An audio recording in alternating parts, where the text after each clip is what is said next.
Be terrible. What's the verdict, Jamie? I don't have internet. I wasn't checking. Oh, okay. Sorry.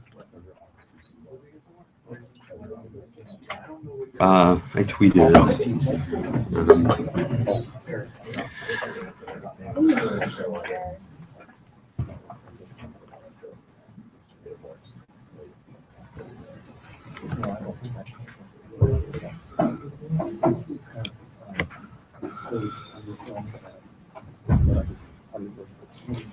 It'd be terrible.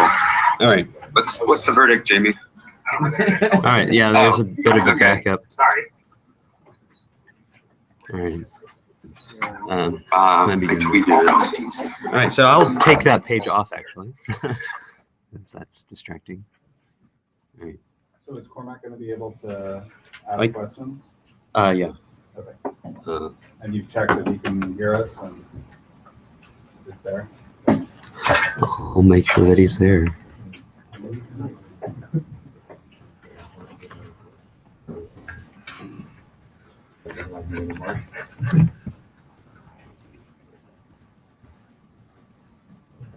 Oh, no. There's the comments.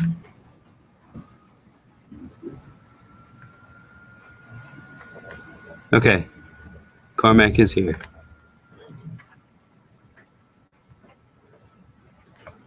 All right, good.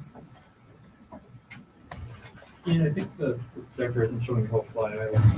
Okay, well. I don't know if anything's going to get cut off or not. Someone get this a little farther back.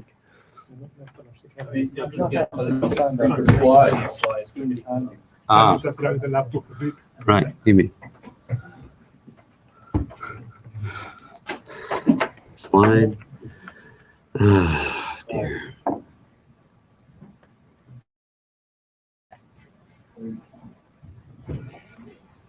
Use this display. Yeah. Why is it not stretching? Oh, this. Nope.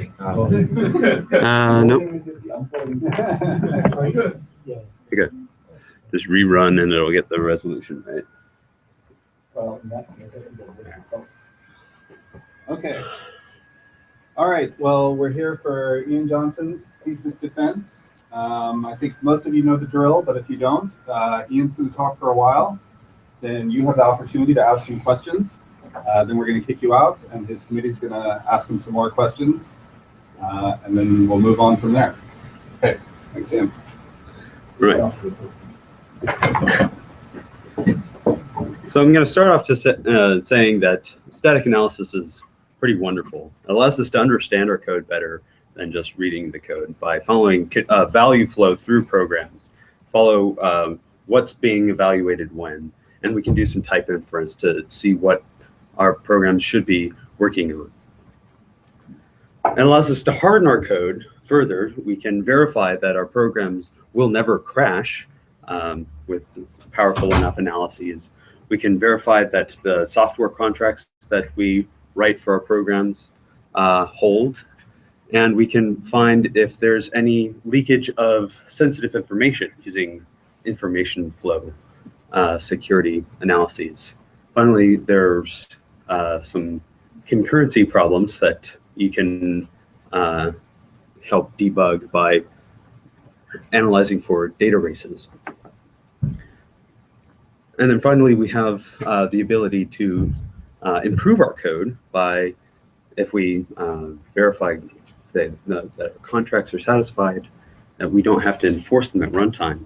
And then there are the whole slew of compile time optimizations that we can perform as understood or as guided by data flow analyses. Right. Additionally, static analysis is terrible. It's really hard to get it correct in terms of predicting the right things. It's hard to make these analyses actually run fast. It's hard to make them precise enough for what they actually output to be useful. It's hard to understand all the literature that's out there. There's a lot of Greek. And it's really easy to waste your time going off the deep end and figuring out all of these things. Static analysis is also doable. People do it. And all of these things right here sound like criteria to me for the right way to go about creating static analyses. So I propose that to make static analyses right, we should just systematically or automatically construct them from the description of the programming language semantics itself. To make them fast, there's folklore implementation knowledge out there that make static analysis fast, and we can actually systematize those to apply to whatever semantics that we're working on. To make them precise, we can use stronger models of computation, go from finite automata to push-down automata, using simple techniques that we know from functional programming like memoization. To understand all of the things that I'm going to show you, I'm going to cast all of this in the language of interpreters. Right? We're not going to have to deal with all of the mathematical frameworks that exist out there to handle all of this stuff. And to not waste your time, I've gone and implemented a language that's embedded in Racket that will take care of all of this for you. Which brings me to my thesis. Precise and performant analyses for higher order languages can be systematically and algorithmically constructed from their semantics.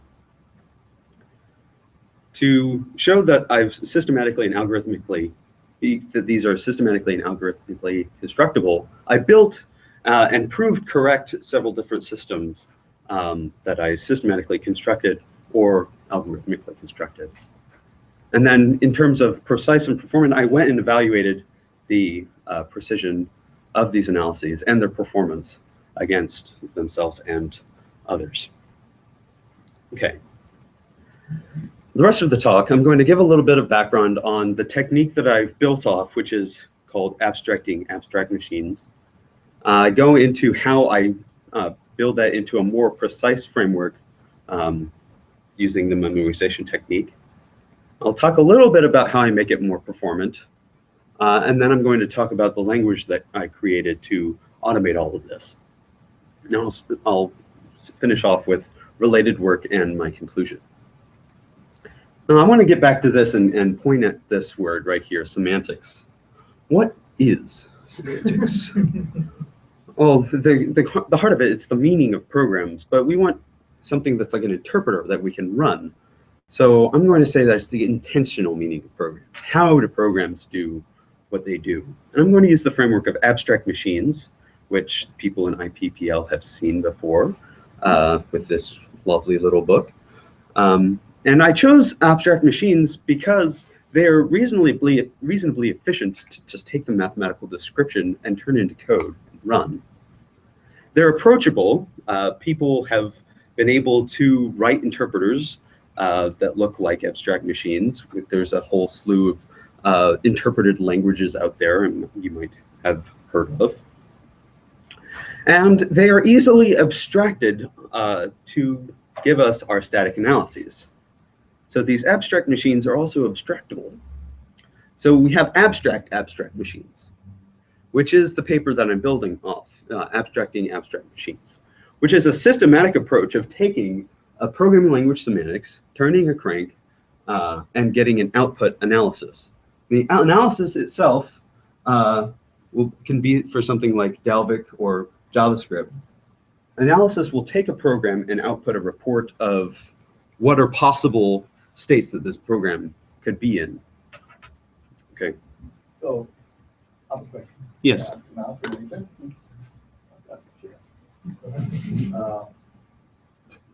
don't you have to put something else in? I mean, there are many kinds of analysis that you can run. For example, run a theory analysis, or you could run a performance analysis, or you could have like a contract analysis.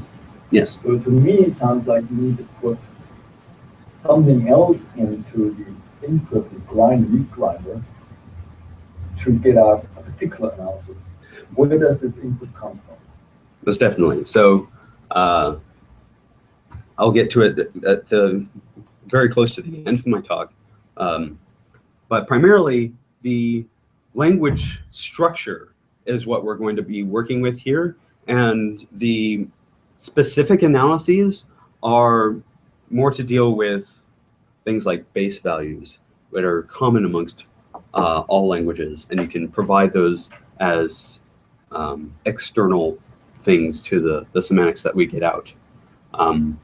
For other things that, say, go through conditionals to track information flow, those rules can be instrumented a little bit more. So the analysis, the semantics that you put in has to compute the property that you're interested in. Okay, so when you said intentional, you really didn't mean exactly what I wrote in my book, but something that's slightly modified Okay. to give you a better, give you that thing, right? That's what you mean. That thing. Yes, that box. The box. Yes. Yes.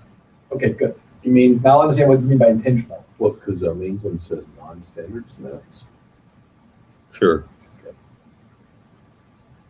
But a runnable one. Right.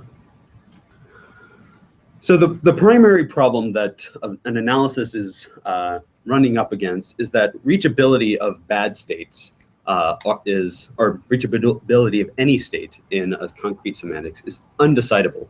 So we have a reduction relation right here, and it defines the space of states, and you have some states going off and stepping and going off, and for ad infinitum, it's going to take a while to figure out if something's possible or not, and you can't do this in general.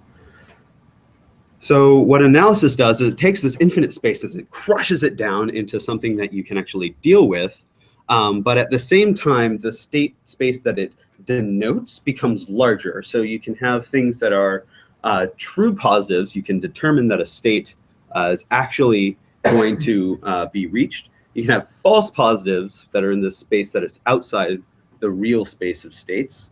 And then you can have these true negatives and say that absolutely the analysis has shown us that this state is not possible, and it's not going to be possible in the real state space as well. Okay. So the way that we do this crushing in abstracting abstract machines is you take an abstract machine state that looks like it has the expression that's evaluating, it has the heap that maps addresses to whatever values, and has the rest of the computation that it needs to do. Right, so the first problem that we have is that there are an infinite number of addresses, or an unbounded number of addresses, I should say, that are mappable by this heap. And another problem is we have unbounded structures. So our continuation is this big stack of things that can get bigger and bigger. And then the third problem is that we have infinite values, natural numbers or closures or something like that. So the solution is to just go after allocation and say all of allocation needs to be finite. Any explicit or implicit allocation is going to be finitized. And once you have finite allocation, you have bounded your state space. So your reduction relation, which is a relation on states, becomes the definition. It defines a finite graph. In finite graphs, we have lots of different algorithms that allow us to go and determine things about its behavior, okay, or properties of the graph. All right, so what does it really mean to finitize allocation? So some allocations are going to reuse addresses. It's the primary problem. So our unbounded address space becomes a bounded address space through an abstraction. That's what this alpha is.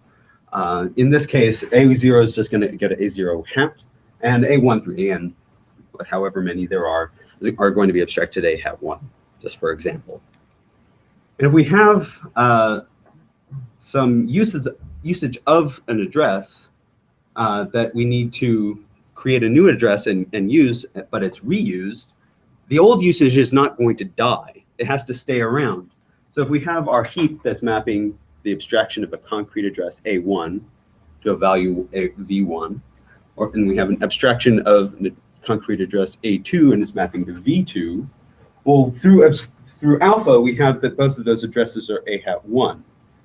But they still have to stick around. So what we end up with is the joined version of these two, which says that A hat 1 is going to map to V0, the set of V1 and V2. So whenever we look up at the address, it's going to non-deterministically choose whichever one that it decides. So we have to explore the whole state space of whatever choices that we go with. So a rule for an abstract machine that says I have an address here, I'm going to look up whatever that address points to, V. We're just going to say V is in this set, and we're just going to quantify overall V. So it's going to branch out to all the different possible ones. And that's all that means for finite allocation. So implicit allocation comes from something like pushing a frame onto the stack, onto the continuation. Just have frame over here and the continuation that will grow unbounded.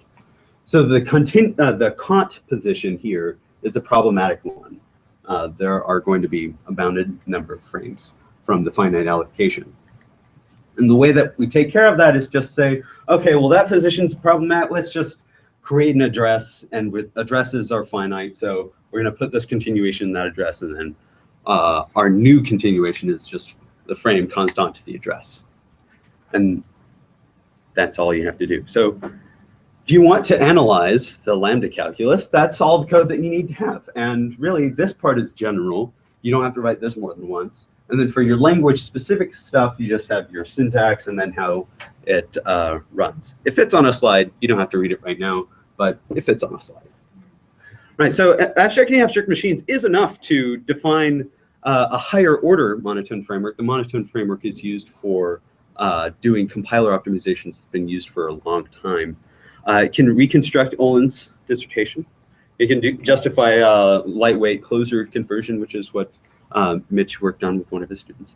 Almost, you know, this is an oversimplification.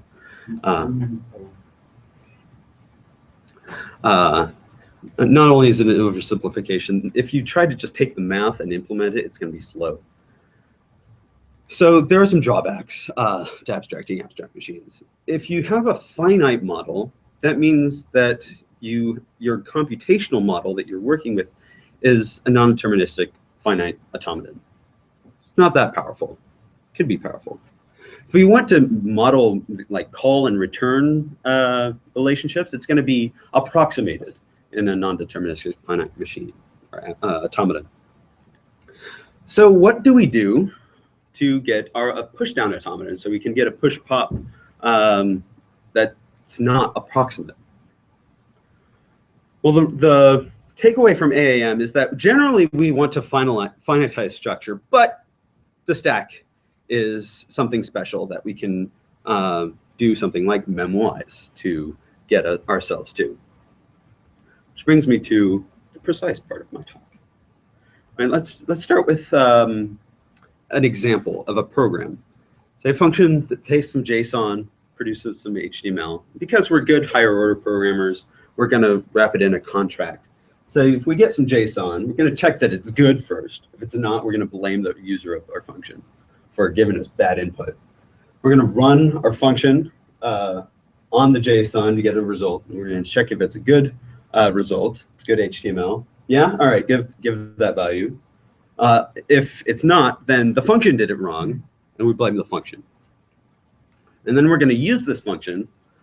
Say we're going to do a read request to get some JSON and produce some HTML, write it out to a paragraph block here. And this first call is going to come execute through here. It's going to get to this call. It's going to come over here, and it's going to return. Then this call is going to come up here. It's going to go over here, and then it's going to return. With abstracting abstract machines, because everything has been finitized, and we have this finite graph, we have a description of a path that kind of loops back on itself. So we have the second call coming up and out to this first call, which is going to step to the second call, and then we have this loop here that's going to break some of our reasoning in the abstract. That's not so great. What we really want is something like delineating these different calls by colors and say, all right, this first one, we can only go along these green paths if we're going off a green path. So we can return here, we can't return there. So this blue arrow is only going to return to that second call. How do we get colors? Well, memoization always brings people to talk about Fibonacci, so I'm going to talk about Fibonacci. So this is the non-memoized Fibonacci function. Everybody loves this function. So the memoized version is we have this global table that's memoizing, and first we say, do we know if we have the value for this this n? Yeah, all right, then we have the answer. So there, give the answer. If not, we're going to compute with our memoizing function, get the answer, and then put it in our memo table so that we don't have to do it again.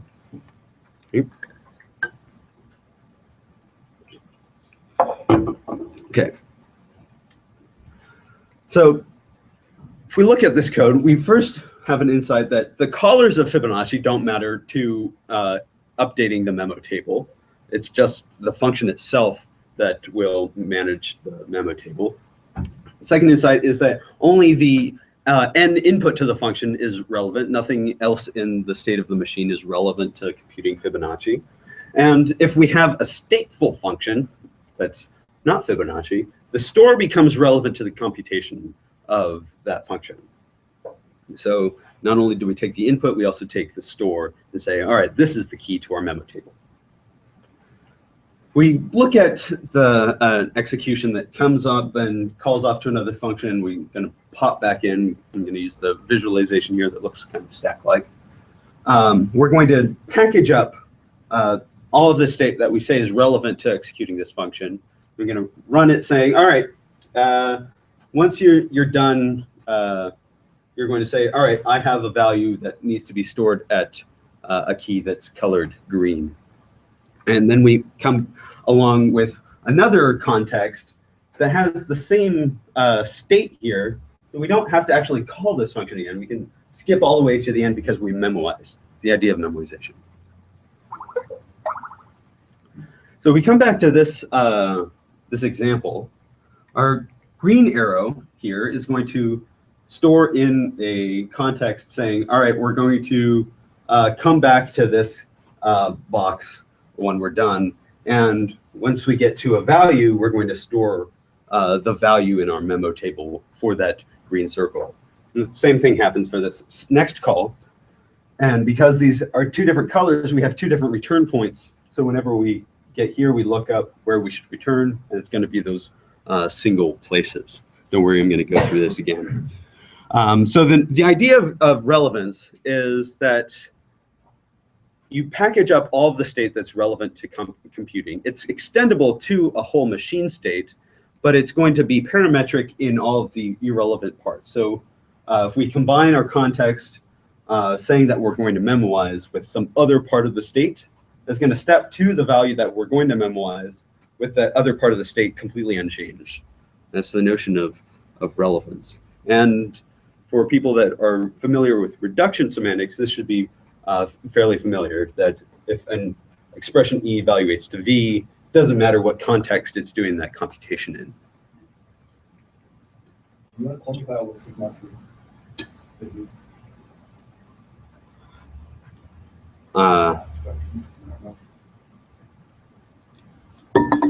I will. This example is just only to help. So what's really going on here? Abstracting abstract machines told us that we need to just create addresses. We had that cons frame onto an address thing before, so why can't we do that here? We're just doing abstracting abstract machines with a specific address. Well, not exactly. So if we have states are these code heap stack triples, and the stack is irrelevant, then this green circle is a code heap tuple. And if we try to store that in the heap, because that's where addresses go, then we get into this circular structure right here, and then you get into unboundedly many heaps that you can represent because you have nesting that's possible. So what we do is, because they don't point back out, we just use a stratified heap. It's a technical thing that we do, so that the heap cannot reference into here and get into a circular dependence. All right, so if we come back to our thing right here, I'm just going to elaborate a little bit more. We have our call expression in an initial heap and our green continuation here. We're going to just say, all right, that column heap, that's our green circle. We're going to jump into the body of the function saying, all right, our continuation is when you're done, memoize, please. And the key to the memo table is this green circle. Right? And then we say that we're coming from this continuation right here. So when we're done, we're going to look up where to return to, and we're going to memoize the value that we got at the key that we had in our continuation to, telling us to memoize. Right? So when we come along again with another continuation, we throw that into this table, and this is going to return to that other return site, and it's going to have the same value that was computed over here because it's the exact same context, the notion of memoization. Right, so relevance is a pretty powerful idea. It gets past just push down automata that allow you to only look at the top of the stack. You can actually look at the entire stack because we have this table over here that says these are all of the different continuations that you have. So we have this green context, we have this blue context, and in the heap, it represents this separated out representation of all stacks that we've seen. And they'll all bottom out at the empty continuation. That's this regular language of all of the continuations that are there. And you can use all of that to do things like garbage collection in the push-down analysis setting and get fantastically better precision. You can analyze language features like access control security, which have marks on the stack saying I am from a trusted source. You can use a resource that's security intensive, or I'm from an untrusted source. You're not allowed to use this, right? So you can analyze to determine if bad accesses are tried. And then continuation marks are a generalization of access control security, and it also fits in this model. And the way that we do this is we have just a stack property that we're computing over this stratified heap thing. And it is a data, it's a piece of data that we just throw into our representation of what a context is. So all the states that we have in our state space are delineated by these pieces of data that say I am this different stack property. And if you want push-down analysis, it's not much more code than the abstracting and abstract machine stuff. So you can get higher precision with not much more effort. And this part is general again, and this part is language specific. So it still fits on a slide. That's pretty good. That's lambda. Huh? This is lambda calculus, yeah. All right, so let's talk about garbage collection a little bit. If we don't have garbage collection and we're not doing push-down analysis, we get a state space representation that's this big ugly mess, which means that you have to analyze each one of these states. And then you end up with this huge bubble that says these are possible behaviors of your program, and you have really bad predictions. If you add push down, then this squashes down a lot more, but we can do better by adding garbage collection. So both of them together gives us the best of both worlds, at least in this pretty example. So we got some numbers too. When you have push down and garbage collection, you do best on state space and number of edges that you have created or you've computed of the reduction relation. And these numbers right here are singleton variables that we've been able to show that we can inline them in the program. So we always get the best inlining predictions using push down and garbage collection. And it turned out that in these larger examples that the less precise versions of keeping track of allocations was still enough to give us a really good representation of the state space.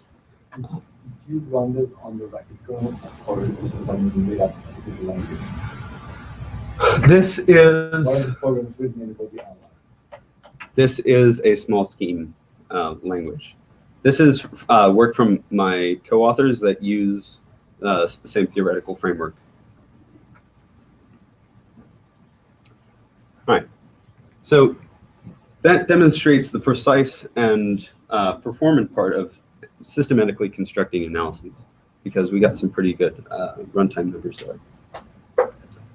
So let's talk a little bit more about performance. I didn't tell you how we do this implementation work.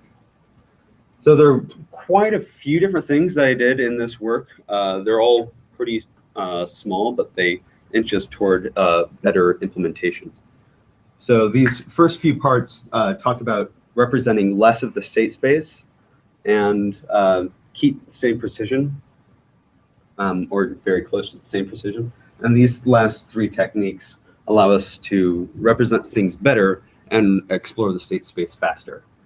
I'm not going to make you go through all of these things. We're just going to talk about lazy non-determinism, which turned out to be a pretty powerful idea. Right, so lazy non-determinism comes into play when we look at a rule from abstracting abstract machines, where we look up a variable and we branch out to all the different values that it could mean. Well, it turns out we don't really need to do that. If we have an example of a program where all these variables right here map to several abstract values, we get a state space that looks like this. It's just like, I'm going to look up all of these things that I might need. Oh, I didn't need those. And then look up some more, and I didn't need those. And then we finally call the function f with the values that we got. But really, we have to only look up the value of an address by need. So if we say, I'm going to look up x later when I need it, we get a state space that looks like this. And it turns out that we did not observe any different precision in our benchmarks. So in terms of benchmarks, we ran this on some scheme benchmarks. We observed no precision over these different techniques that that I show in the paper, in the dissertation. Each one of these pieces right here are sections of the paper, and we get better with each one of them. This is log scale, by the way. We get up to like 1,000 times better than just translating the math to code and translating the math to code. But the math over here is a little bit more transformed into a nicer structure. All right. Could you give us an insight in a sentence why non-determinism, why the range of lookup of the variable reference is so correct? Because the store is monotonically growing in this case. So if you wanted to look up the value of x, it's at least what it should be at that time. If you look it up later, it could be a little bit less precise, Right. but it's going to be correct It's still. correct, you're right. Got it. So Yeah. it's obvious. Yep.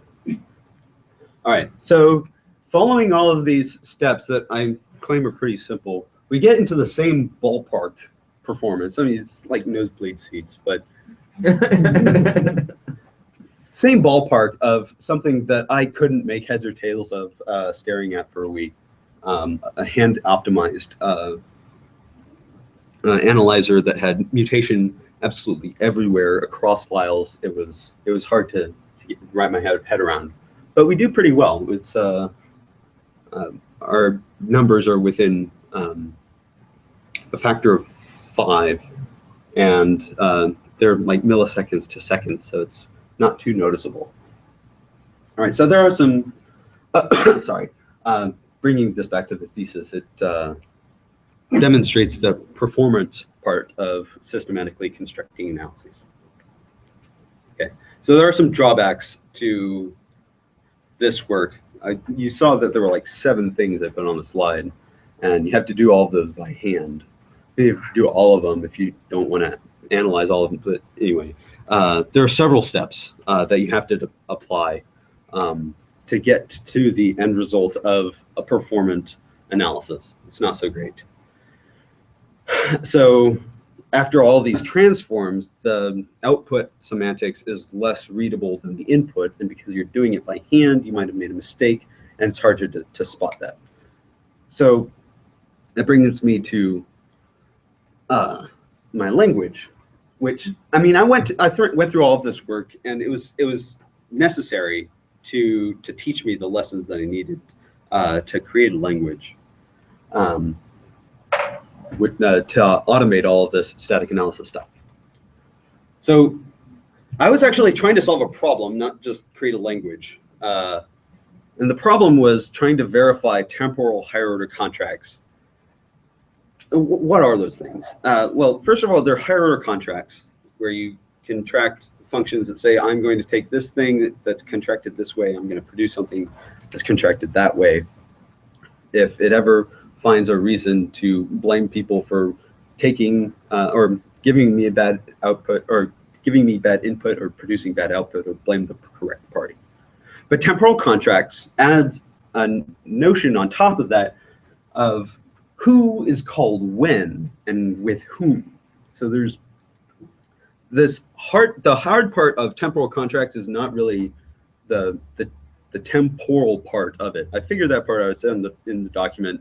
I think the cool part, the hard part, is figuring out identity in your abstract semantics. Right? You have something that's allocated, and you have to determine it's the same exact concrete allocation in the abstract.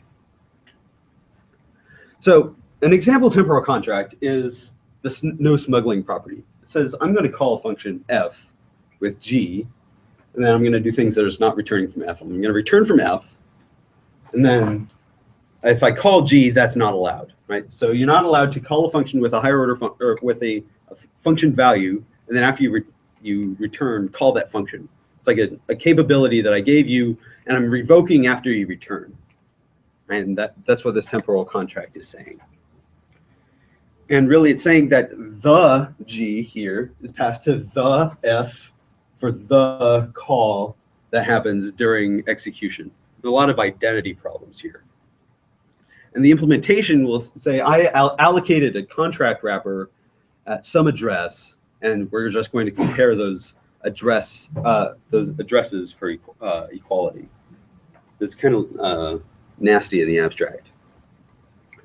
So temporal higher contracts are an esoteric thing. And I think that the problem of oneness is a more general problem that deserves some attention in analysis. So if you have a language that has observable allocation, like in ML you have ref units, and then Lisp you have gensims.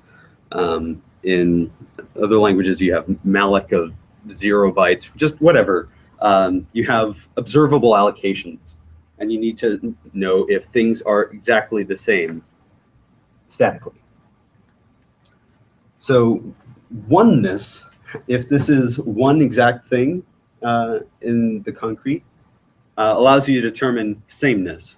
So if you have two sets of things that could possibly be the same, if the sets are singleton sets, you know exactly that they are the same. All right, so yeah. I'd like to inject another example of this kind. In the functional structure system of ML, the locality in particular point on the mind is that it's tremendously difficult to achieve the oneness of type declarations in that way. And it's a static analysis. So if you ever have time for a copy, it would be wonderful. Whether it applies there, there's a lot of oneness flowing around there. Conversely, you might want to figure out how their solution applies in your world. Right. Xavier actually applies normalization and then computed the paths and use the path equality on the graph equality. I wonder whether it's similar to what you're doing here, because you're going to compute paths. Yeah. Equality on paths. Yeah. I'm going to go to just describing this equality problem. So in the concrete, if we have two functions f and g, and they're allocated in address A, we have the question, are f and g equal? Paul, are f and g equal? Yes. Of course they're equal. Good job. So in the abstract, if we have f and g allocated an abstract address a hat, we have a question that we want to ask: are F and G equal? Jamie. Maybe. Well, yeah, maybe. So the problem is that we have to pass through an abstraction here that is crushing several different concrete addresses down into one abstract address. If we flip this around, we have the concretization. It says this address is one concrete address. Great. This address is many concrete addresses.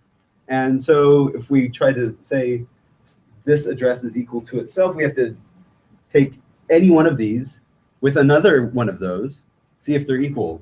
Absolutely, they're going to be equal and not equal. So A1 is equal to A1, but A1 is not equal to A2. So that's a maybe result. But addresses can be further refined to where they're actually relevant, which is the store. So if we have a store here that says we've only allocated one of these addresses concretely, then we have that the count of allocations is 1. We can say, oh yeah, that address is equal. Those two functions allocated at a hat are equal. Great. If you allocate any more though, then you're boned. So then you have to answer with maybe, because you have A1 equal to A1, but A1 is not equal to A2. All right. So the solution is to use Matt Might's work with Olin on counting allocations in the abstract, and then to mediate absolutely all allocation that your language does.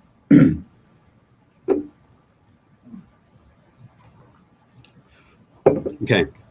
So I tried to do this by hand to figure out an analysis for temporal hire contracts, and I failed for a while. So I wrote a language to help me figure this all out. So my language features are that you can write down reduction relations like a simple abstract machine, where you can pattern match on what your state is, and then you can use what bindings you can introduce to create the next state that you're going to step to. And then if you can also determine if you should fire that rule with some side conditions. And equality is a built-in notion, so I don't have to think about it anymore. And any allocation strategy that you come up with will be sound. I guarantee that with my language. And if you have a finite allocation strategy, the semantics right here is going to be computable. You can determine if any state is going to be reachable, and it will be an approximation of the concrete semantics, which, if you have fresh allocation, it will guarantee that you have a complete semantics for the concrete execution right here. So it's one language, one semantics to do concrete and abstract execution, and anywhere in between, because you have full control over the allocation strategies. And you can do some intermediate computation with first order meta functions. But most of the features are in allocation. Okay. So for an example, let's go back to the variable reference problem. We can have a pattern that says I have a named tuple, I have an evaluation state, and I expect an expression that I'm going to name X, and that expression better be a name. And then I have the environment and the continuation. Then my side condition says I'm going to look up the address in my environment. That's my elookup function here. And then I'm going to look up the value in the store, and then I'm going to get the value and create the next state. So over here we have our patterns, and we have the side condition right here, and we have expressions right here, and that's pretty much how the language looks. Is there an equal sign missing here? No. So this where has any pattern right here. So this where this pattern matches the value of that expression. So I didn't want to add in more syntax that says matches or some other noise. All right, so the store is also built in. If you have allocation as a built-in notion, you also have to have the store as a built-in notion. And this elookup thing is not built in. It's a first order meta function that uses the same language of reduction rules to implement its semantics. But the rules will fire in an ordered way. So here we have nonlinear patterns which will use equality, which is built in, to figure out that this should fire only if those two things are equal and give the value. And because this fires, this doesn't fire. So we don't keep looking through the environment. All right, so you can extend this semantics with external values. So named tuples are nice, but that's, you want more, right? You want strings, integers, floats, other stuff that languages should have, right? So the way that I handle that is just by saying that a value is external, and that external space has some operations that my semantics is going to use. And operations on those external values can be implemented with external meta functions. And it's actually not too bad. So for example, if you want to represent strings in this prefix domain, where prefix domain says you can be top, and that means you're a string, which is not so great. But you can also be one single string, so you can actually get equality in a nice fashion. You can also represent all strings that are prefixed by a single string. So equality is entirely right here, and join is entirely right there. So it's not too bad to add some external value or external domains that have some nice precision properties over just like I am a string or I am a number.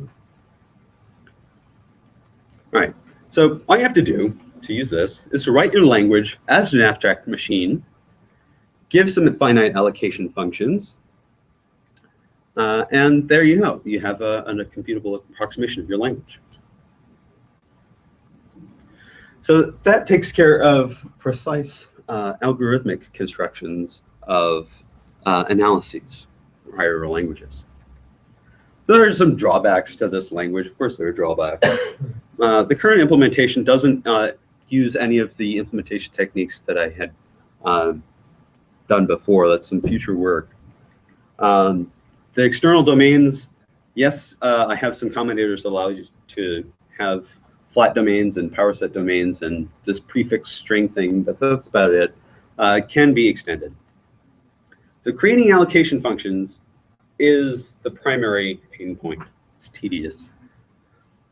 But I have a nice prototype that uses a type system that will determine exactly when you need to introduce a store allocation or a store lookup. And that's a little bit more future work. All right, so let's talk a little bit more about, let's talk about related work. So there's a lot of related work. I'm going to focus on these 4 examples of these 4 categories. So in terms of implementation work, I took a lot from Olin. His document was a nice read and taught me a lot. And that's what I built off for my OAAM stuff. We did a little bit more about making it more deterministic. For pushdown analysis, again, Olin and his student, Dimitrios Vardiolakis, came up with this thing called context-free approach to control flow analysis. That's CFA2. And that's what taught me about how to really make this connection between running abstract interpreters with memoization to get this pushdown view of the computation. And then I extended it out to really look at this relevance problem and get into stuff like garbage collection and continuation marks. The semantic frameworks, the language that I created is very strongly based off PLT Redux, but we have very different goals. PLT Redux does not have the allocation remediation in a way of running in this non-determinate, well, it has some non-determinism, but not in the way that I need to guarantee the soundness over any allocation strategy. And the synthesis part is actually the coolest part, I think. Related work, most related, is matching logic. So the K framework is another semantic framework that says that we should write the semantic for a programming language once, and then all analyses and theorem proving whatever should just be using that semantic framework. And matching logic allows you to define patterns of behavior that you want your program to have, and then it will translate it into first order logic, proposition, and verify it. So it's really cool for semantic framework and verification standpoint, but it doesn't do the analysis part of discovering properties for you. That's where we differ.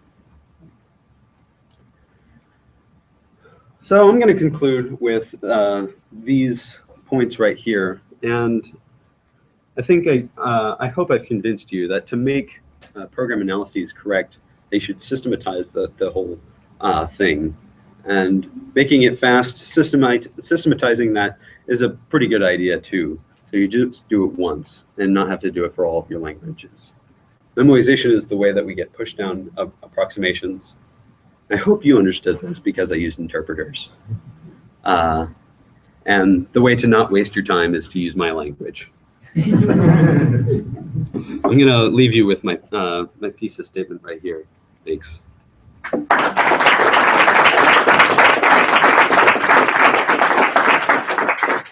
All right, do we have questions? Yes. When I first asked this question about intentionality, I had something specific in mind. People in the late 80s, you basically could have given this form, kind of, except that he would have said, I'm going to take semantics and I'm going to generate compilers from that by cranking this handle. Yep. And what he did during the intentionality was not to modify the language semantics, but he wrote two semantics. And if I remember correctly, he called one the macro language, micro. and the other one micro, nothing to do with macro or micro in the bracket world. Mm-hmm. And the macro one was the extensional one, and the micro one was the intentional one. And one could almost think of reading one into the other to get the desired effects. So I think that if somebody were to build on top of your work, it'd be nice to separate those two things and to figure out how to read in or to bring in as extra intentionality.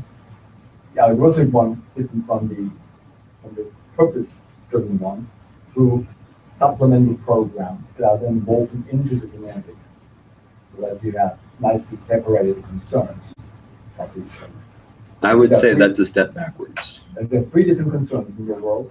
There's semantics, there's intentionality that you inject to make it algorithmically fast. There's intentionality that you inject to get the purpose of the analysis right. For example, information flow, you modify things. And I think reading those three things together produces these nice mathematics on the right side of the log scale of the graph. But then you get mathematics that's just badly readable. And what I'm thinking is if you keep them separate, but you have tools that read them together, you still get this stuff on the right, but you never see it. So I don't think that's a great feature to entirely rewrite a mathematical object and then run it. I think that you should write down your semantics as a mathematical object and then have your language of semantics do it fast. We are possibly not in agreement. So when you say that you have two different languages, two different semantics, the macro and micro, I would say that having two is bad. One is good. The micro one is the one that refines the macro one in certain points. Think of aspect reading so that you have better intentionality, better algorithm construction. They're not describing the same thing. They're supplementary. They're complementary. Yeah. And I think that's what you want too. Yes. Yeah. That's why I think they're not in agreement. All right. So is what you're proposing what Olin said earlier, the non-standard concrete semantics that must collect and make manifest the information that you actually care about that you're going to abstract later? There are two aspects. No, it's backward. There are two things. There are no untaken words. There are two things. Foo-bars. There are two foo-bars. And they're different intentionality. One, Wait. You see it? He asked the question. Oh, yeah, that's Let's fine. let him answer. Sorry, ask the question again.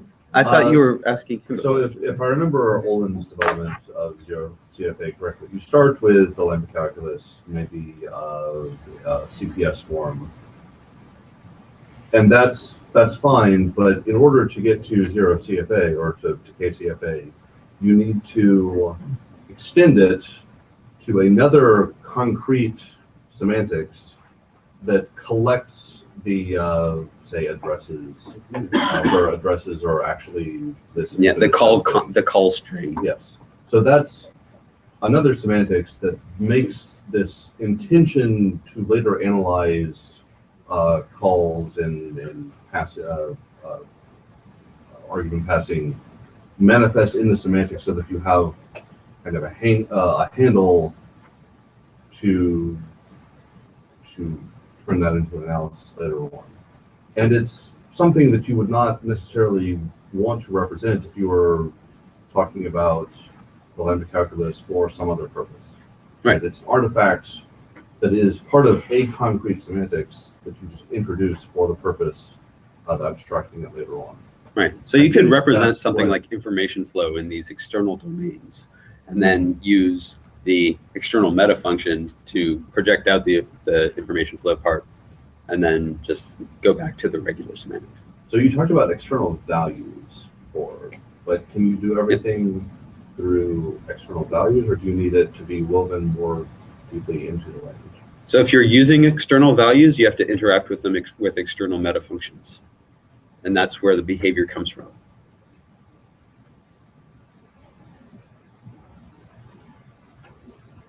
Do you really mean external value, or do you mean external kind of term? So, Can you have external? so I have things that denote terms, and I have expressions that evaluate to terms. Okay. And an external value is in the term category, Okay. right? Okay. So you could So, write down external meta-value. terms that use an external domains parser to go say that there's this value, whatever. Okay. But it has all of these operations packed with it that say how the semantics should make sense of it. Okay. Oh, so that's your prefix string. That was like the call string. Yeah, that was an external value, or with its domain operators. And then you could have more meta functions like how do you append these things? Well, you take the one on the left because that's the prefix of the appended thing. So it seems maybe like what you were saying is that your external term, expressions, values, things are an implementation of what Matthias is calling the micro Yes. language. That's what I figured out for Sure. example. Yeah. That's why I'm It's something to play around with and to push farther. Okay. So if you do it that way, then is that form of expression amenable to something like simulation proofs that tell you that you're not doing anything strange by introducing these external things? Right. So Presumably so one of the operators is order. So without external values, you can show that if you have a more precise allocator, then your less precise allocator will be an over approximation of it. If you define your order in the way that you mean it to, you can also run your semantics to determine if your concrete understanding of the external value jives with your abstract notion of the external value. So by having it all in one semantics, you can debug your abstract domains by just running and checking against what reality is, which means fresh allocation and using the concrete version of your external domain.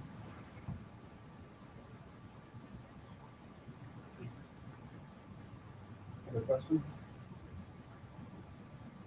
So what have you built with your language? Just another lambda calculus interpreter.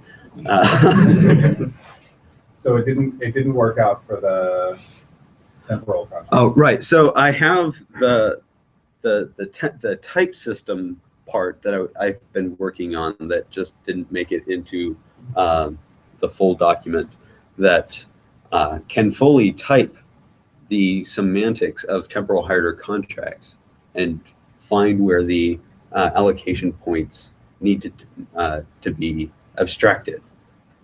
I have not written the extract this typed thing into the thing that implements the semantics and then go and run it. From my experiments, I imagine that the extract the temporal hire contracts thing and go run it would, well, the second part would take a long time. So the implementation needs some work, but I have all of the theory worked out to say that it's correct. So the OAAM parts of implementing it faster, I think, could pretty much be replayed on top of it. So that way we don't have to do it yet again for yet another language. All right. Well, Well, I'm trying to understand what Matthias and Ryan were getting at and Okay. your answer to them. The 0 CFA versus K CFA difference seems to be one of, it's the same kind of abstraction, just abstract more if you go to 0 CFA, seems to me. And you have a weaker approximation, yeah.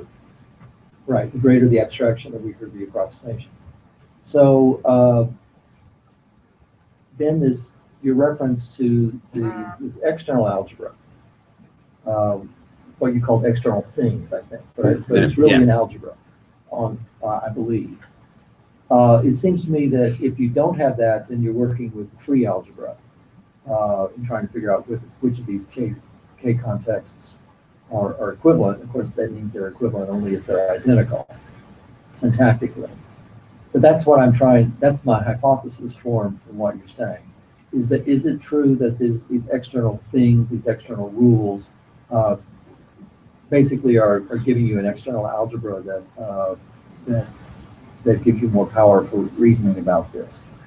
Well, absolutely, I put the externals in there for more power, but I don't think I'm using a free algebra primarily. No, you wouldn't be if you have these external rules. The point is No, that you even have without the them, I don't think I have a free algebra because I have a representation of, I have this join operator that will approximate all of these different terms together. I have one more question Sure. about Russell's work. I mean, he claims, and he was here, and I think he was here doing the clarification, but I can't remember. Russell, Coach Russell. Grigori Rosu, yeah? Yeah, the K guy. Yeah, right? the matching logic guy. Yes. So in his K framework, he claims that he can reduce his analysis. And I was wondering, and that they're extremely performant, just like his semantics is extremely performant compared to the C implementation, for example. He has a complete C implementation, semantics, quote unquote. And he claims that he can run 99% of the test suites for dynamic C compilers, that they run at a speed that is making very feasible compared to manual compilers, so like an order of magnitude, something like that. And so he also claimed when he was here, without demonstrating or making it concrete, that we can create analyses from these semantics that run at the same speed. And he has not demonstrated that. Do you know, did you look into their work? Yes, I did. So the most recent stuff is the matching logic, Right. which can verify specific properties that you write down in a program that it will translate to first order logic. And it will take a while to do some symbolic execution to traverse very few paths. I see. So when you have several paths because of abstraction, then I imagine K-framework does not perform as well as he would say. All right, on that note, let's thank Ian again.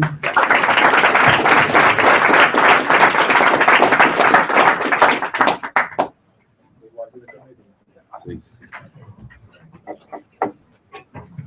I'm going to switch over to Skype with Cormac.